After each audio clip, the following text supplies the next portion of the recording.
Uh, yeah, not a whole lot to say about this episode either, honestly. It's another episode with a lot of exposition dumping, even though I thought they already did all that in the previous episode, but apparently not. There is just a lot of exposition dumping in this episode, even more than the last one. But I still think that the last one that we looked at, part 6, was the weakest one of this 9-parter. This is the second weakest, though, and we're going to talk all about why. Again, though, not a bad episode. What's up? What's happening? It's going on back to your station, which is for anything animation, including TV and movies as well. I'm your host, Jackson Small. Welcome to my review of Attack on Titan, Season 1, Episode 11, The Struggle for Trost, Part 7, titled Idol. Not a whole lot happens in this episode either. It's, again, a lot of exposition, it's a lot of planning, and it has a shock ending. That's pretty much it. So there's not a whole lot to talk about this one. But there is one cool thing I want to talk about, though.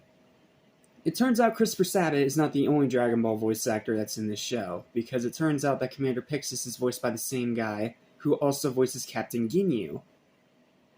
And I don't know how I didn't recognize it before, but it wasn't until he started yelling that I realized, oh, that sounds familiar. It might be because I've watched Dragon Ball way too much, but I recognize that voice, and then I even put it in my written review that I think it was the same voice actor as Captain Ginyu.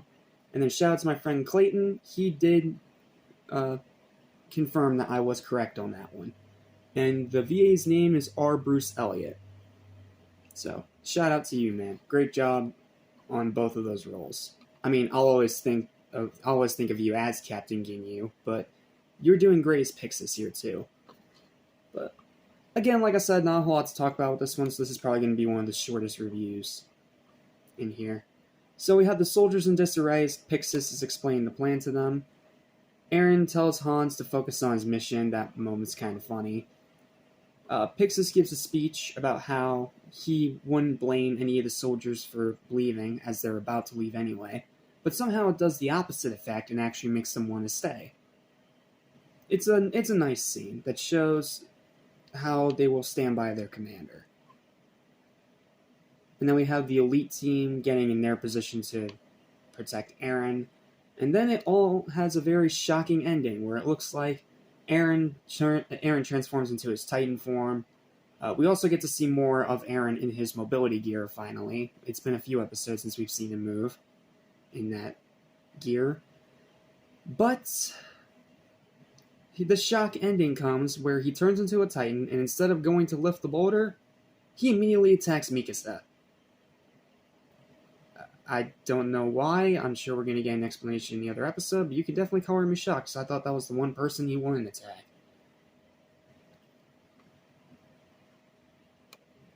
So, yeah, pretty much immediately the plan goes immediately to crap.